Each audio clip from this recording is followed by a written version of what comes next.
देशात सध्या आणीबाणीची परिस्थिती निर्माण झाली आहे। कोरोनाचे संकट जगापुढे उभे येऊन ठाकले आहे। ते संपण्याचे काही चिन्ह दिसत नाही, तर दुसरीकडे तापणारी ऊन कर्तव्यावर असणाऱ्या पोलीस कर्मचाऱ्यांच्या अंगाची लाही करीत आहे। या उन्हाच्या तडाख्यातही कर्तव्यदक्षपणे काम करणाऱ्या पोलीस कर्मचाऱ्यांना विदर्भ न्यूज परिवाराकडून मानाचा मुजरा। 13 मार्च पासून महाराष्ट्रात संचारबंदी लागू करण्यात आली। 31 मार्च पर्यंत आधी संचारबंदीचा कालावधी निश्चित करण्यात आला होता। त्यानंतर दिनांक 22 मार्चला जनता कर्फ्यूनंतर संचारबंदीचा कालावधी वाढविण्यात आला। तो 14 एप्रिल पर्यंत करण्यात आला। कोरोनाचा वाढता प्रादुर्भाव लक्षात घेता तो 3 मे पर्यंत करण्यात आला।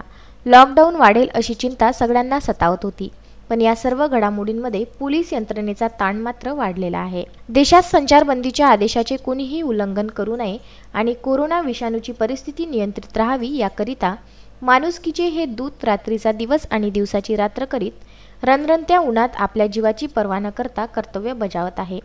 खऱ्या अर्थाने मंदिरात तसेच मस्जिदमध्ये गिरजाघरात शोधत असलेले देव मूर्तिमंत स्वरूपात रस्त्यावर वावरत आहे आणि आपल्याला घरात राहण्याची विनवणी करीत आहे। रणरणत्या उन्हात या रस्त्यावरच्या देवदूतांना व त्यांच्या कर्तव्यनिष्ठाला काय म्हणावे यात शब्दच सुचत नाही। पोलीस कर्मचारी हा सुद्धा एक माणूसच आहे। ऊन वारा पाऊस या सगळ्या गोष्टीचा त्यांच्यावरही परिणाम होतो, मात्र जेव्हा देशाच्या सुरक्षेचा प्रश्न येतो तेव्हा मात्र आपले सर्व त्रास विसरून तो अविरत देश सेवेत स्वतःला झोकून देतो।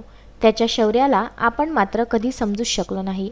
आपल्या जवळचा कुणी जेव्हा पोलीस सेवेत असेल तेव्हाच जावे त्याच्या वंशात तेव्हाकडे या म्हणीप्रमाणे त्यांच्या वेदनांची जाणीव होते। सर्वसामान्य व्यक्ती सुरक्षित राहावा याकरिता नेहमी जीवाची पर्वा न करता कर्तव्यावर सज्ज राहतो तो म्हणजे पोलीस। विदर्भ न्यूज करिता वाई बाजार येथून कार्तिक बेहरे व अनवर खिच्ची यांचा हा वृत्तांत।